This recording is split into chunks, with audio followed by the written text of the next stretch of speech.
Hello, everybody, and welcome to MedBricks. Good afternoon for this very special Friday afternoon special edition of MedBricks. Hello, I am Susan Davis, and I am here to announce that on this very special Friday afternoon, we have an amazing guest, a very special guest today, coming live from Silicon Valley. A icon of Silicon Valley is joining Romana live. So I'm here to introduce you guys and bring you live to that special treat today on Friday. But first, we're going to watch a video. If we have that ready, we're going to watch an introductory video of our very special guest, Mr. Kanwal Rekhi. He's here today to talk about his new book, The Groundbreaker. He's just back from a tour in India, introducing that book across the country and here now in the United States. So let's get started. And before we meet him live, again, he's also been on our show a handful of times. Let's watch our video. Kanwal Rekhi's life embodies one of the greatest arcs of the modern era, from a forced displacement in the aftermath of partition to the frontiers of the Silicon Valley innovation. In 1947, 200 years of British rule came to an abrupt end, and this vast subcontinent was divided between an independent India and the new Muslim homeland of Pakistan. It was called Partition, but this British-led plan became one of the most catastrophic events of the 20th century. Across India, millions of Muslims, Hindus and Sikhs fled their homes in the largest forced migration ever recorded. Over 1 million people lost their lives in the chaos and violence of partition. Rekhi's 13 family members crossed a hostile border into a fragile, newly independent nation, India, struggling to define its future. Out of instability emerged discipline and resolve. Rekhi studied engineering at the prestigious Indian Institute of Technology, Bombay, and later moved to the United States to earn a master's degree in electrical engineering at the Michigan Technological University. After a series of jobs and layoffs, Kanwal Rekhi eventually found his way to Silicon Valley. What began as uncertainty became a transformative turning point, one that would change both his life and the future of modern communication. TCP/IP stands for Transmission Control Protocol and Internet Protocol. Sounds technical, but it is the foundational language of the computer communication, enabling machines across the world to exchange information reliably. Modern medicine is one of its most critical beneficiaries, from text messages and emails to electronic health records, lab results, radiology images, and so on. In Silicon Valley, Kanwal Rekhi played a pivotal role in transforming TCP/IP protocol from an academic idea into reliable computer hardware, Ethernet interface code, helping make every computer a first-class citizen of the global network.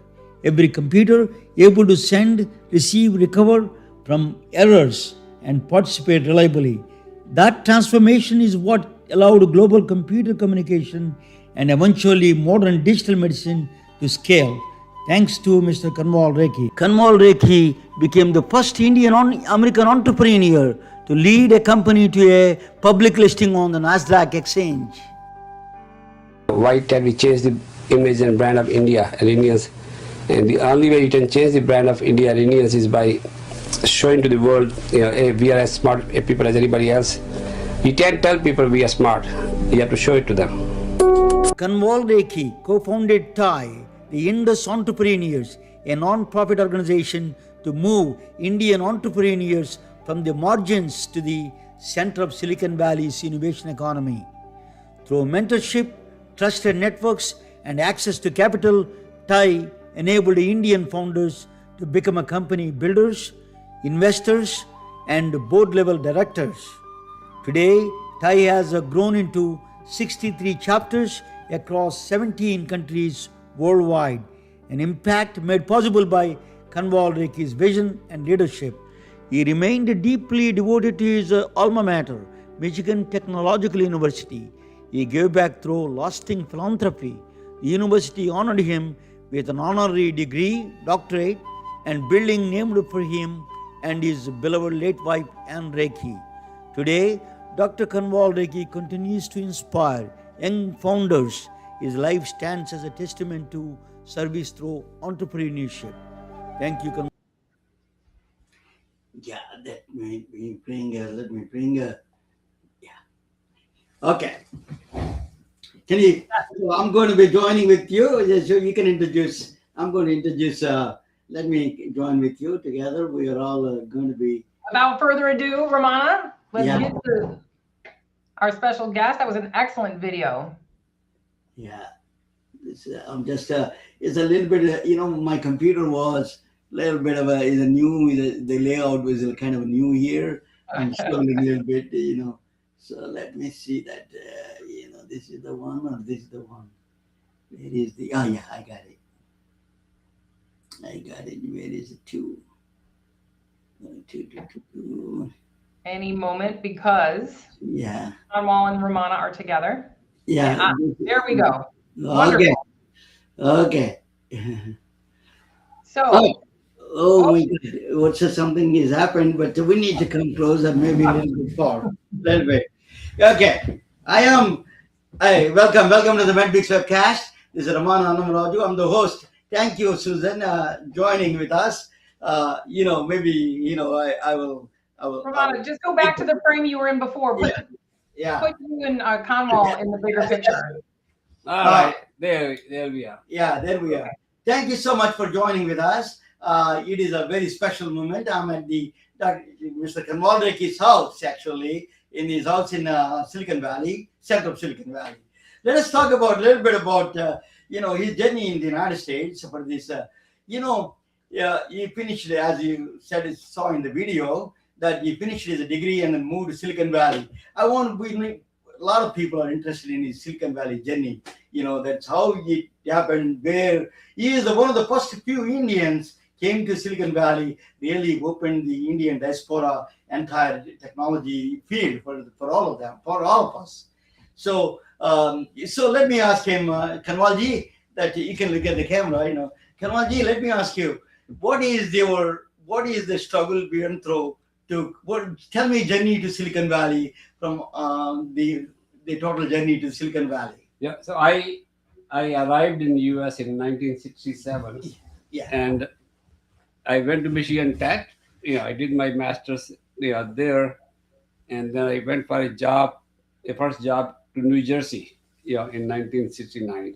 So my first job lasted about 7 months, and the mini computer industry was consolidating. My company lost out, so I got laid off, and I moved to Florida, Fort Lauderdale, with my second job in 1970. And I was there working for a company called SCL, Systems Engineering Labs. We supplied computers for NASA, and that company also got in trouble when NASA, put the man on the moon, and they had no follow-up programs. So I ended up getting laid up second time, and then I went to work for a large company called RCA Computers, in West Palm Beach, Florida, and I got laid up third time. In 1971. 1971 was a bad year, in the U.S. The economy was not doing that great, and so I moved to Santa Clara Valley, in California, which came to be known as Silicon Valley later, but back then it was Santa Clara Valley, and I arrived here in November of 1971. Yeah. So tell us, what is the situation? What are the companies existed before you came to Silicon Valley? Where is the situation of technology at that time? What are the stage of technology when you came to Silicon Valley? So in 1971, it was very early days of technology, in the US. Intel, AMD, National were startups in the valley. Predates Apple, Sun Microsystem, Microsoft by almost a decade. And, chip industry, semiconductor industry was just emerging here. And I didn't work for any of them. I went to work for a defense contractor called Singerlint, which was doing flight simulators for the U.S. Air Force and U.S. Navy. And I worked at Singerlint for almost 9 years. Oh, very, as a brilliant engineer, I can tell you that, Kanwal Rekhi is, one thing I respect him for his engineering qualifications. He's a really deep inside thinker in that area, engineering mind at the best. Kanwalji, so when you came there, you started as an employee of the defense contractor, right? That's what you're saying, with the Air Force. And how the government regulations at the time to work on, you need a clearance from security clearance and all those things? Oh, yes, I did need the security clearance, and I did get the security clearance in 1972 or 71, 72. Yeah, 72. I had a secret clearance because, to be able to do what I was doing, to be able to see the specs for those planes for which I was building simulators, you needed that. And, I don't remember having any trouble getting the security clearance. And I had that till the day I left Cinderland in 1979. Okay. Hey, ladies and gentlemen, I'm going to be off the screen, but I'll be online. Kanwalji is going to be full screen there. So that's much better. So I will be asking questions, outside. I will be on audio. Okay, Susan, do you have any question? Let us start with your question. I'll give you a chance to ask question for you. Anything? Well, yeah. Well, first of all, I'm so happy to see you again, Kanwal. I can't wait to hear about your trip. I know that Ramon is probably about to ask you about your book. There was something I read the first couple chapters of your book before today, and something that stood out to me with your amazing background.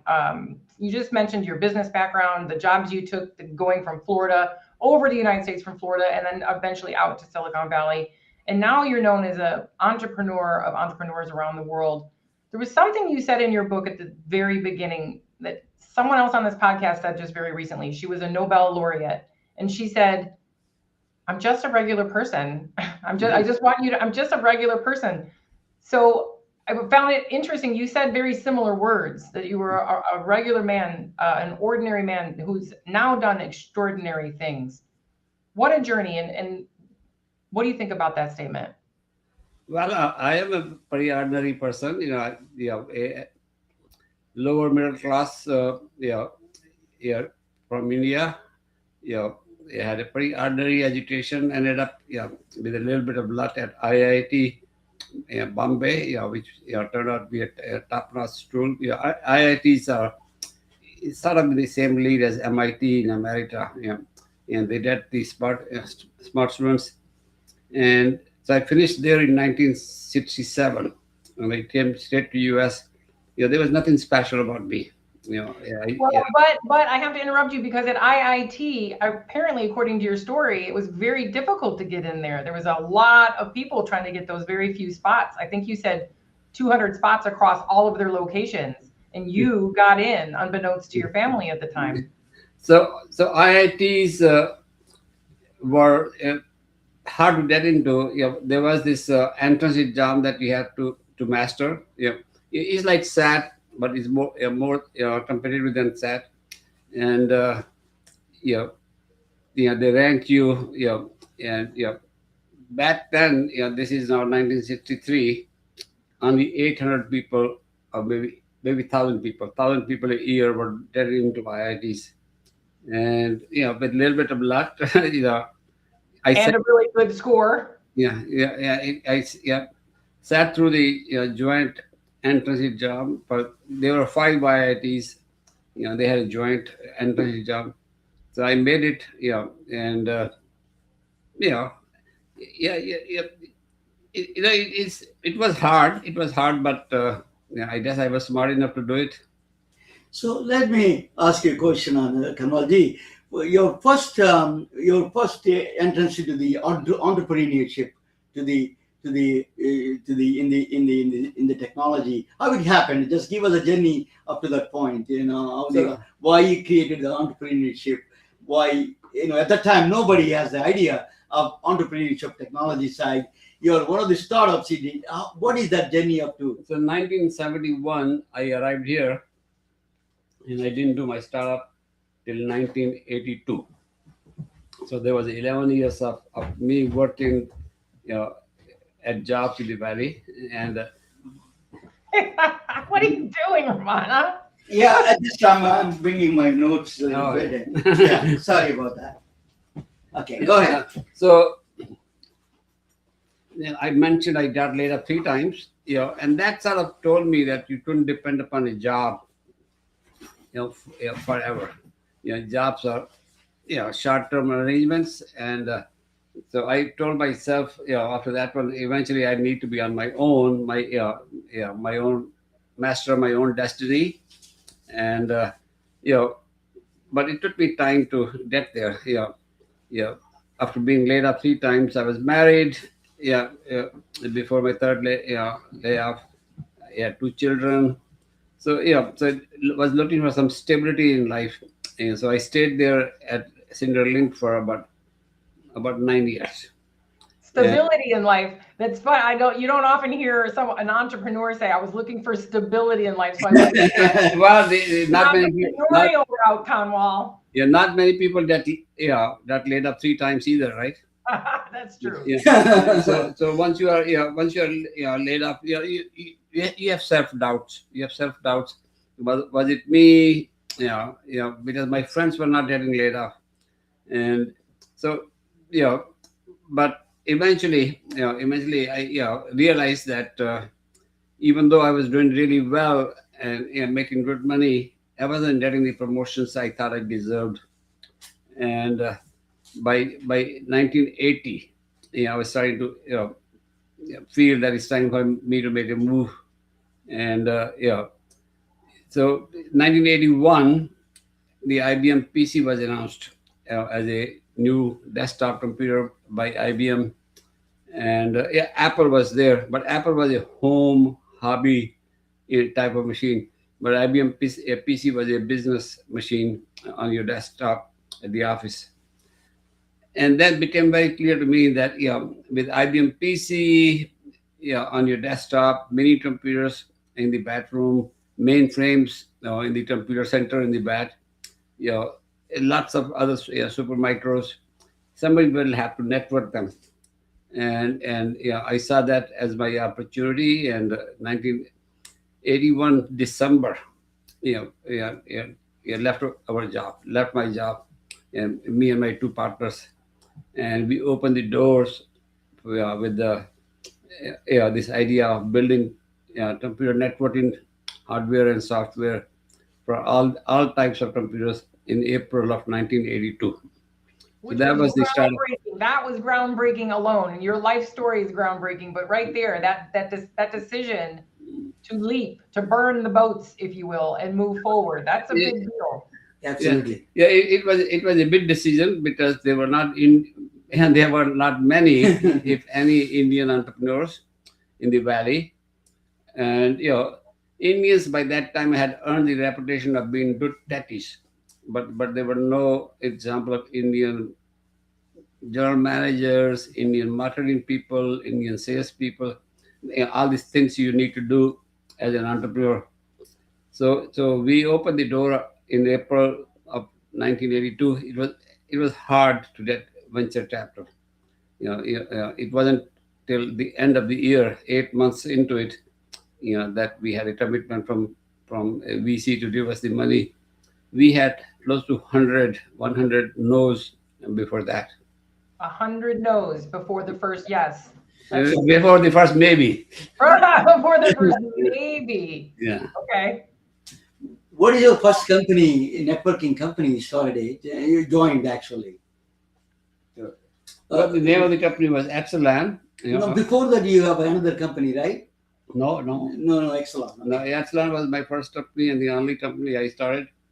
And so we started that in April of 82. Got funded in December of 82. Tell me about the journey to the funding. How did you get the funding? Actually, that is important. Everybody wants to know. Because zero Indians at the time, you are one of the first ones to get funding. So funding was very hard. Like I mentioned before, there were no examples of Indians entrepreneurs. So it was hard for venture capitalists to believe that Indians should be entrepreneurs. was hard for them to believe that we could be managers, general managers, we could market, we could sell, because there were no examples of that one. So eventually one of the VCs, looked at us. He says, very smart people, smart business plan. Maybe it's time to fund an Indian startup. So he was sort of thinking along that line, and John Bosch, of Bay Partners, he was the VC who funded us, and he was pretty skeptic about Indians, but he says maybe it's time to start fund one and see if they can do it. So where you got this? Yeah, go ahead. Where you got this idea of TCP/IP? Where this idea came to you? I know that protocols are established, but you want to transform a university idea to the practical knowledge of a card, a interface card. So the TCP/IP came out of UCLA, done as a DARPA, Defense Advanced Research Project, effort. So it was sort of being used by the Department of Defense, to do their early networking, mostly long haul networking using telephone lines. Computers in LA talking to computers in New Jersey, talking to computers at the, I think, Oxford, and computers at Berkeley, four node network, and it was designed for a slow haul, unreliable networks, and eventually to be used in the battlefield. By U.S. government was dreaming that eventually the future of the battle will be networked. So when we started doing the Ethernet boards for different machines, we needed software, to go with that one, and there was no good options available. The options available were sort of, still half-baked and not quite proven and workable. And then I looked around and I said, TCP/IP works, and maybe if I can put TCP/IP on my Ethernet boards, maybe I'll have a working solution. The problem was Ethernet boards were designed to be super fast and very reliable, and TCP/IP as a protocol was designed for slow and unreliable networks. So theory was that TCP/IP is very unsuitable, for the Ethernet networks. But for me, I basic thought was, hey, I made them together. I have a very good working solution, and maybe this problem that slow networks won't be a problem. Unreliable network won't be a problem. If underlying media is reliable and fast, why would the protocol stay? And that turned out to be the case. Very few people besides me bet on TCP/IP. As a matter of fact, I was the only person betting on TCP/IP for several years, before the others came on board, and that gave me a bit head start. And I didn't care what technologies were being used. I was looking at the problem customers had. They had this hodgepodge of machines. They needed to connect them. They needed to transfer files between them. And that problem was easily solved with what I was offering. So when I was selling, I wasn't pushing TCP/IP and Ethernet initially. Initially I said, if we have this problem of trouble transferring files between the machines, I have a solution for you. And eventually, TCP/IP started to gain momentum, so I started to promote TCP/IP also. And for 2 years, 3 years, we were the only people selling. And then Sun Microsystem, they were doing the Unix machines, Unix workstations, Unix servers. They started to use TCP/IP also. So Sun and Epsilon, were the two early pioneers in TCP/IP networking.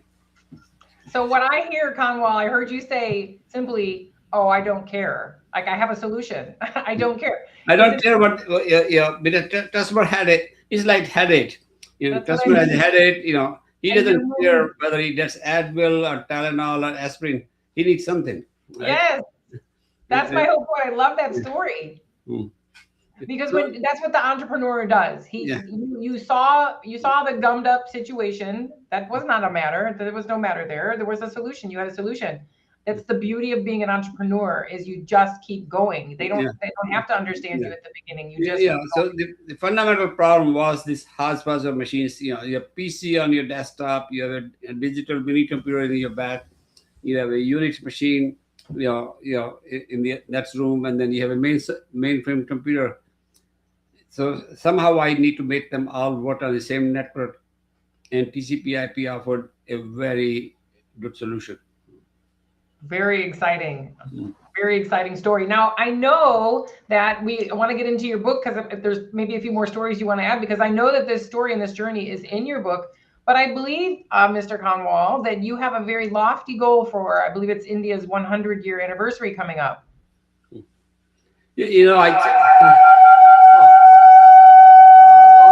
second. Feedback. Whoa. Yeah, he's on a different computer. Echoing.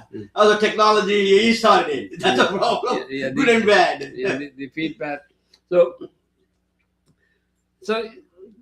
the India, I tell a story to people that the 20th century was a America century. In America became a superpower at the start of the 20th century.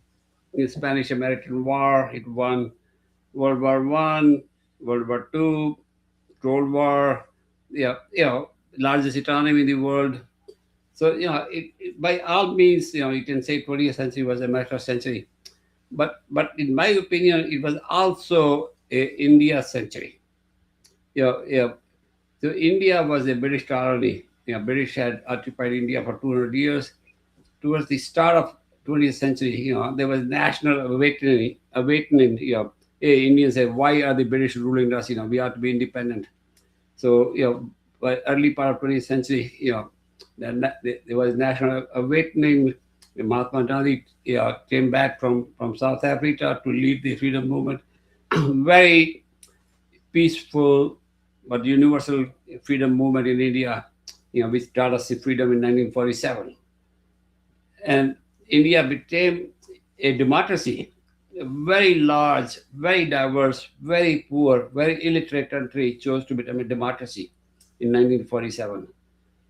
And by the end of the century, it had gone through 14, 15 election cycles. It had become a stable democracy and was starting to make strides on the technology front and become on the economic front. So when I look at the whole thing, it's all in the background because numbers are not that large, but a giant was awakening up and starting to stretch itself. And now you can see India as emerging as an economic powerhouse. Kanwalji, so we'll go back to India in a second. Let me ask you, actually on X right there, I want to show you the letter or we're going to take the camera and show it to you. But you made it public. You went public. What is the struggle that you made the public first time? Okay. All right. I was answering what she asked. So 1982, we started the company, and the TCP/IP Ethernet turned out to be the right things to be doing. And so we were growing nicely and became a very profitable company by 1986. And so we went public in early 1987, in February of 1987. And the going public means you're stable, you're nicely growing, you're predictable. Company, you can sell shares to the public, and so it was a very big deal. And I want to ask you, how many people come to invest in your company public because you're Indian known? At the time, Indians are not known. Well, so when you buy stocks on the NASDAQ or the New York Stock Exchange, you don't know who's on the other side. You know the company Epsilon, you know the numbers, you know the sales, you know the profitability. but you don't know there's an Indian CEO or non-Indian CEO, right? The analysts are writing about the company and its performance and its products, and all those numbers were very good.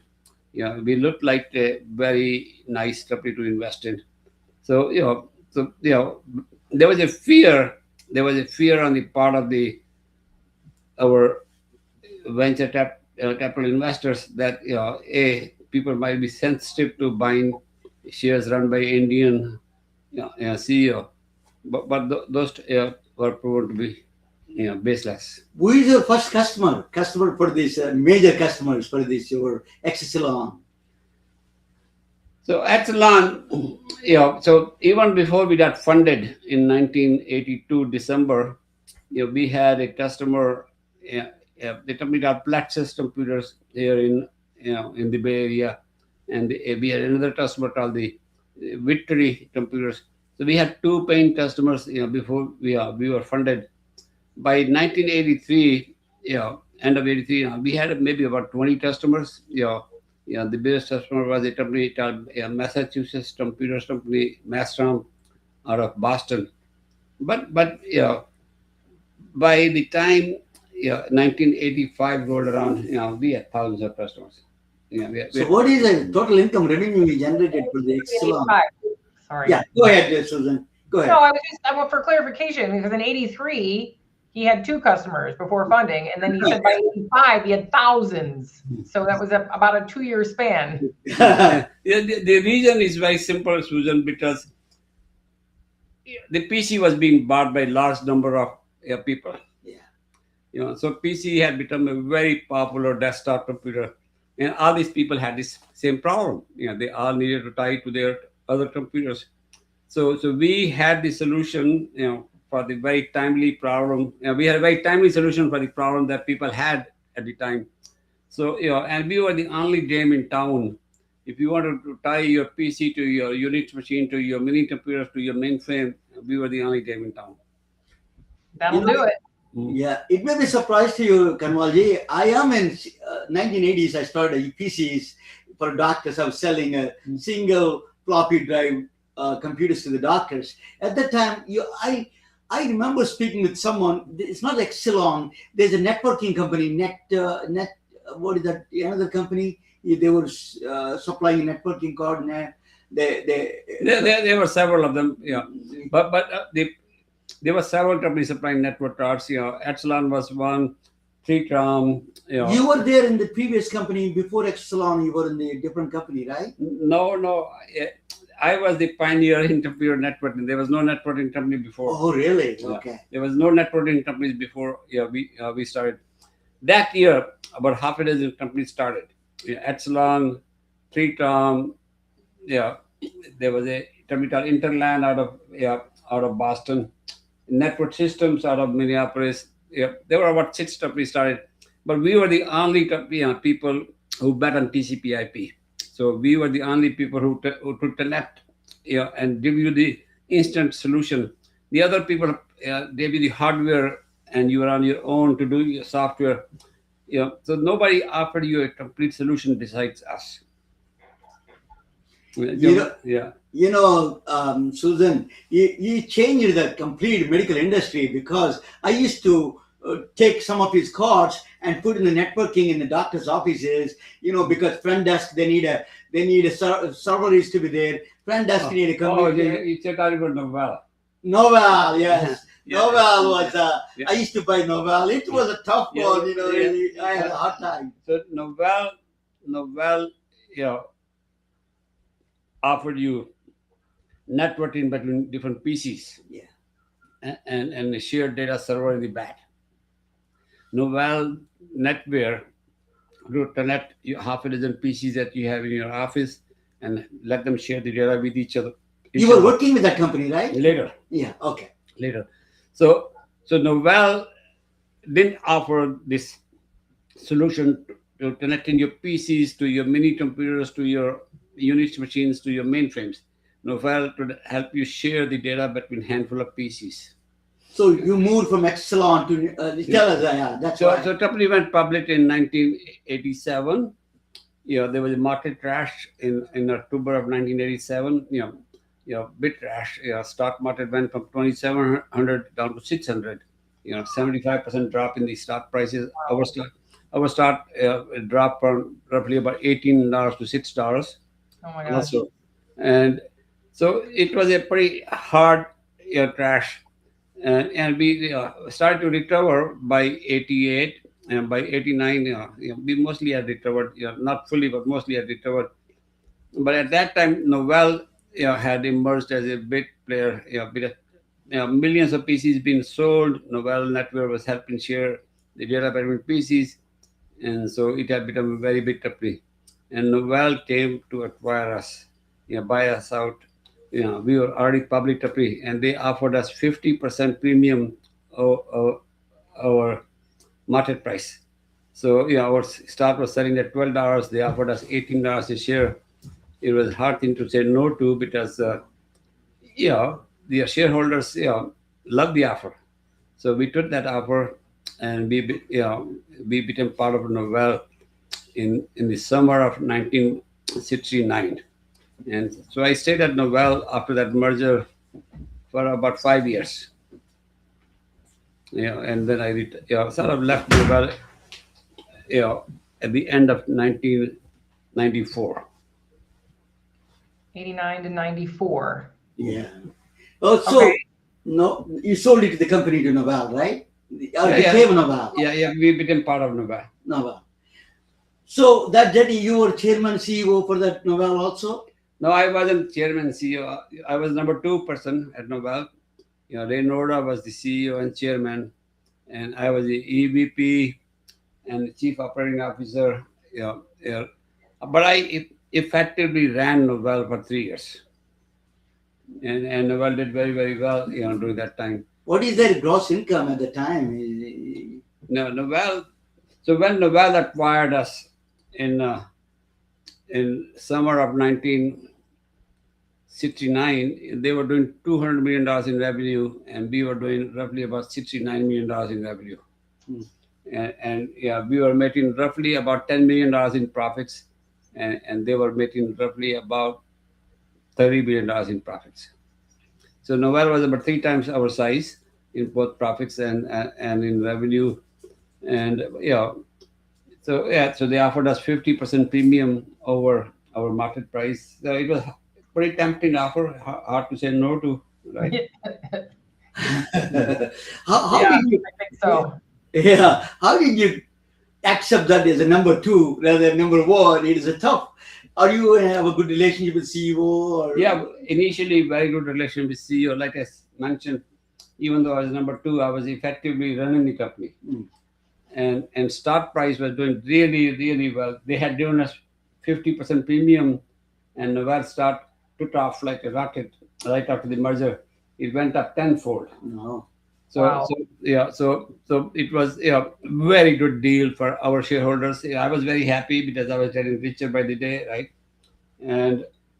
But then the relationship soured.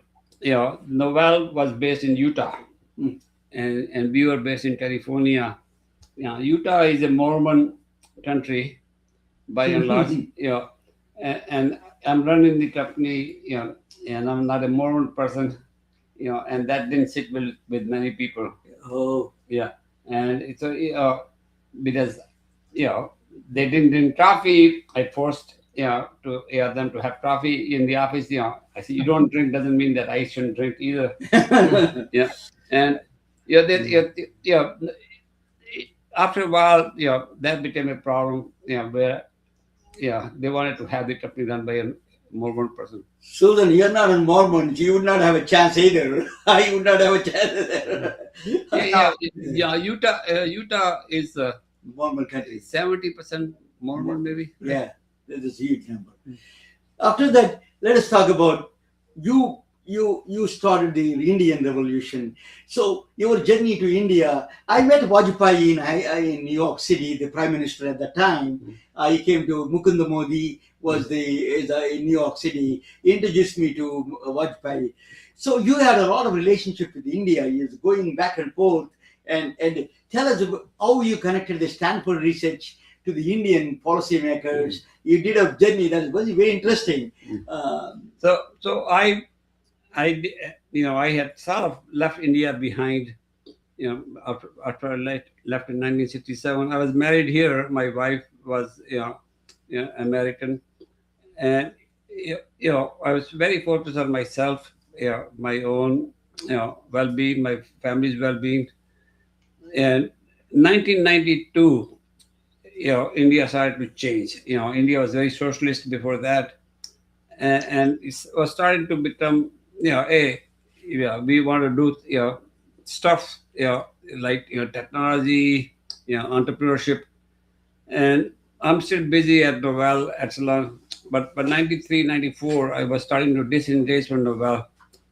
And I started to, and I was very engaged, by the way, by that time, to Stanford. I had been contributing to Stanford Institute of Economic Policy Research, CEPR, and I was on the board of CEPR. And all of a sudden, we are starting to form this group called TIE, the Indus entrepreneurs in the Valley, to encourage our younger people to become entrepreneurs, mentor them. So TIE was happening. I was part of the CEPR, and TIE was starting to work with CEPR to study the Indian economy. So we started a conference on Indian economy at Stanford for several years. And so from there, I got sort of pulled in. Once I left Novell at the end of 94, I was looking for things to do. Mostly, it was around Thai, CEPR, and then I started to travel to India to see what's happening. And I got pulled into that one, and that became a full-time passion for me for next 10 years. And sort of helped transform India, helped transform the Indian community in the U.S. And it was it was fun. But after that, you became an investor most of the time. Yeah, Exodus is one of the investment company, became a big hit for you. So tell us that journey. So we started this group called TIE, and our goal was to encourage our people to become entrepreneurs. So it wasn't, the goal wasn't to invest. It was to become mentors, role models, just become available. But the original problem that I had, VCs were still not funding companies started by Indians, was still there. So there were very smart entrepreneurs that I would see, and I would send them to my VC friends, and they will turn them down. And so at one of those turn downs, I said, this guy is smart. Maybe I should fund it in myself. And I sort of made the angel investment. I had no investment experience. But I was getting pretty upset. Hey, these are smart people, and people are still not funding them. So in 1985, through that process, I invested in 7 companies. Exodus Communication was one of those 7, and 6 went public, right? No.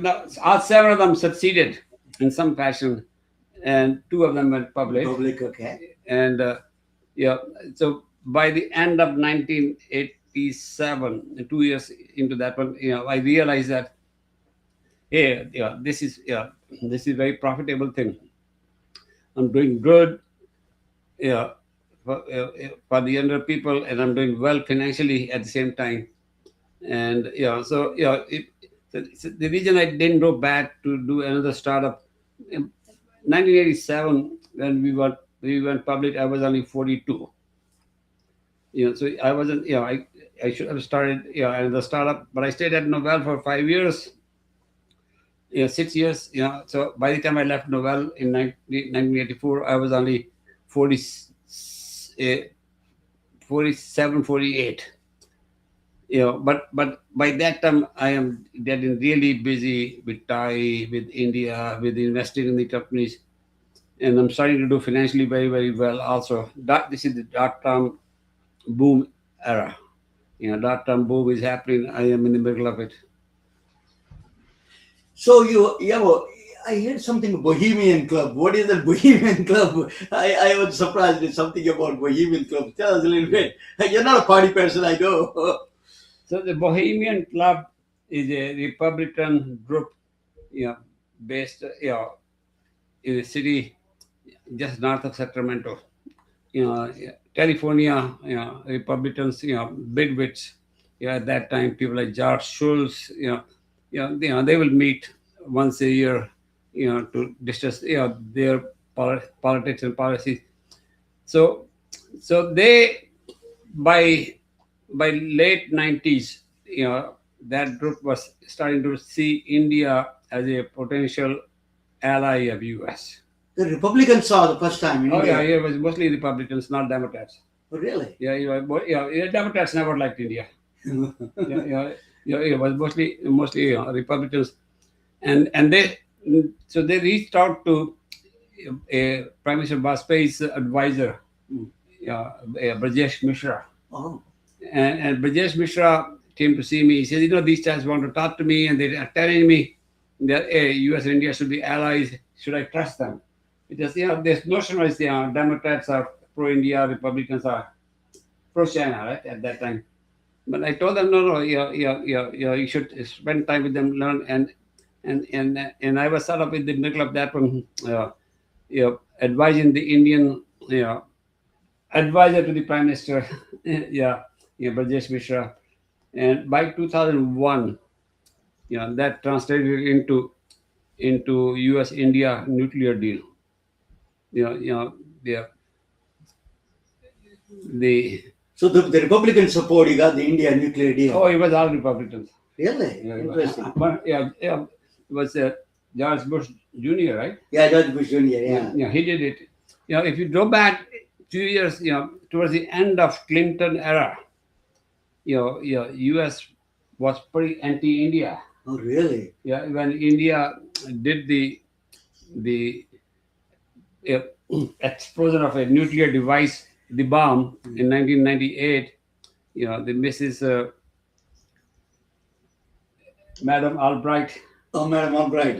She was Secretary of State. Yeah, she was furious, and she told Indians all sorts of names. The Democratic Party did not. Yeah, she told all sorts of names. These people are uppity people. We don't put them in their place. That kind of language. Really? Yeah. I used to tell Mrs. Madam Albright, Madam not at Albright. That's funny. Go ahead, Susan. So the US-India nuclear deal happened around 2001, 2002, and I was in the middle of that. And by that time, India was starting to move bit. The Indian IT industry started to gain momentum. Indian IT industry started around 1989, and by 1990, it was doing $1 billion in revenue. By 2010, it was doing $10 billion in revenue, and Then the journey into the book. Now the new book, Groundbreaker book. Let us talk about that. The Groundbreaker. Finish it up. Just finish it up. Yeah. The Indian IT industry became $10 billion industry by 2010, became $100 billion industry by 2020, and is roughly about $400 billion in size now. It's a massive industry, massive, and roughly about 10 million Indians, work in the industry, mostly doing the IT work for US. Oh. So tell us, if you were writing a book is not fun, it's a lot of work. How did you start this, writing the book? And the last time, Susan, you can ask, you remember you were mentioning the book, it was kind of I didn't mention about that, So Susan, go ahead and ask. Yeah. Well, no, we were kind of got into it. I guess I was a little early of my ask, because I know we're talking about your journey throughout this entire, presentation here today, but it is in your book. And last time we were on the show together, you were getting ready to go to India for your book launch. So how did that go? And I know you kind of combined not only your book tour with Thai. You were able to kind of double dip while you were in India on this last trip. Tell us about that. So the book. So my son, yeah, he's a film producer. Yeah, unbeknownst to me, he was doing a documentary on me. Yeah, for about 3-4 years, and for his documentary, he had been researching me, and he had a big folder of papers that he had internet various things and so material for his documentary. So he said that I have this material. There's a book here. You should write a book. And and I wasn't sure. Because I had not. I'm not an author, right? And so I said, I'm not sure. That. But he said, no, you have to write the book. So he helped me find a ghostwriter. So we spent 2 years writing the book. And by the way, that documentary is being premiered in about 10 days, 12 days in LA. Breaking the code. Yeah, the breaking the code. And really? I didn't know that. Yeah. And it will be in San Francisco around May 9th or so. So the book came out of his thing, and I spent 2 years with the help of this this author, Todd Goldman. By the way, Todd Goldman have done over 50 books, mostly for the Hollywood personalities. Drew Barrymore, Michael Kramer. He's done about 50 books. 20 of them are New York Times bestsellers. So he was willing to help me write the book. So it was very nice. And the two of us spent about a year, initial write, then a year, rewriting, re-editing. It's a hard work. It's a lot of to have a story to tell, that people will find interesting. It takes effort. So how was the tour? How did it go? How was it received? So the book was a bestseller, is a bestseller in India. Very quickly, we traveled all over India in January. Went to 3 literary festivals, and then we went to we had about 30 events in about 30 days in India, about 13 cities tour.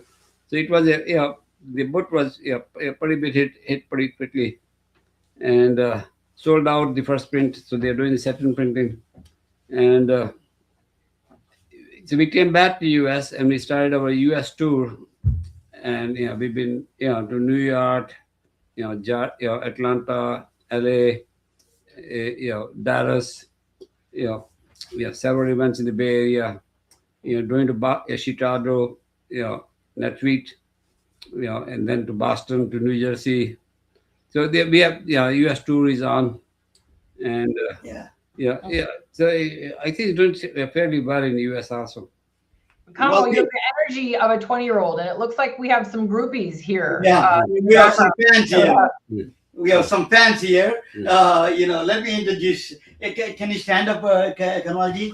We all sit down and we're going to hold the book. You pick on all hold the book is good. Let me, we're all. I hope it is focusing on the. I think it is not. I don't know why he's not doing that. Yeah, he's out of focus. No, Ramesh?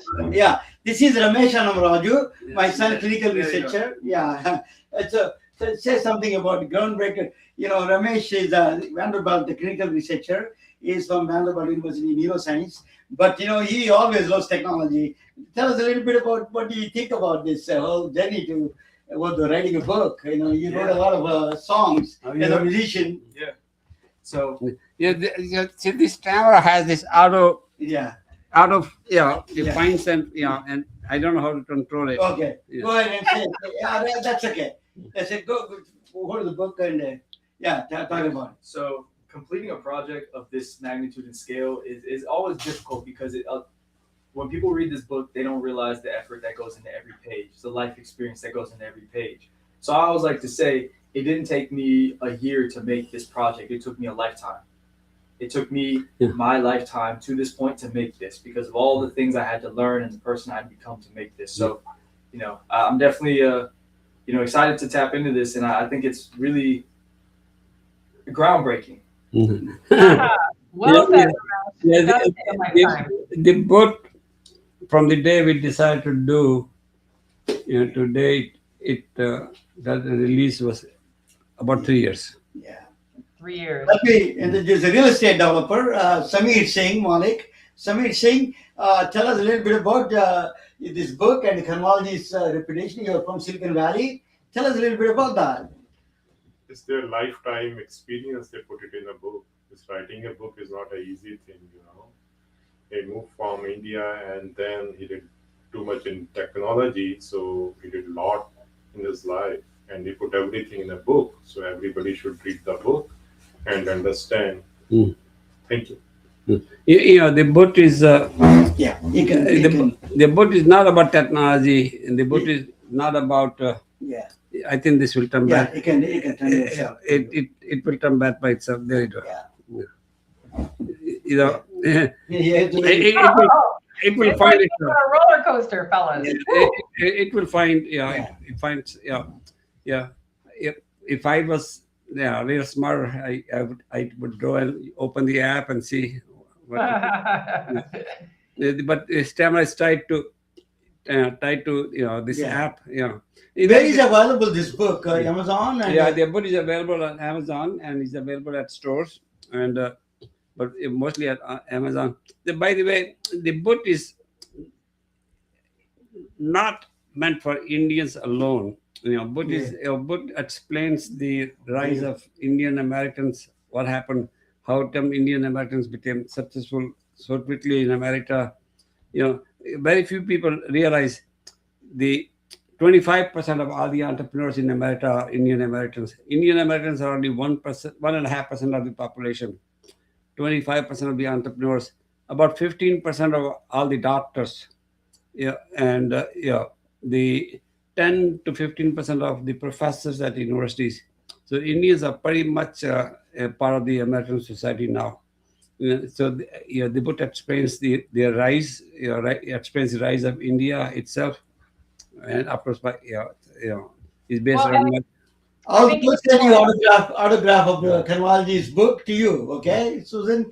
Yes, it's truly an honor to talk with you, Kanwalji. Your journey is memorable, and it's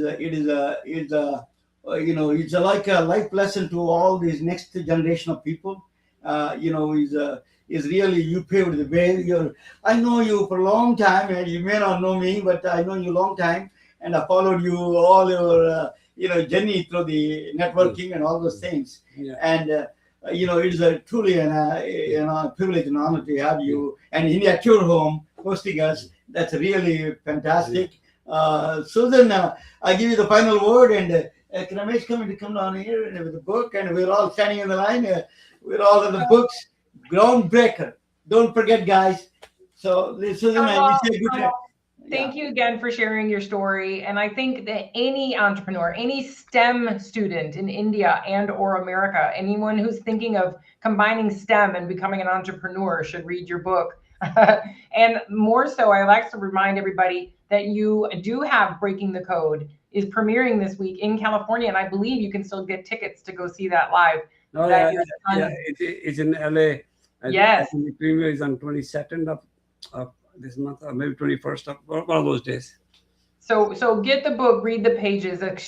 Ordinary man doing extraordinary things. What a pleasure, Kanwal. Thank you so much. Thank you all. Goodbye. Thank you, Susan.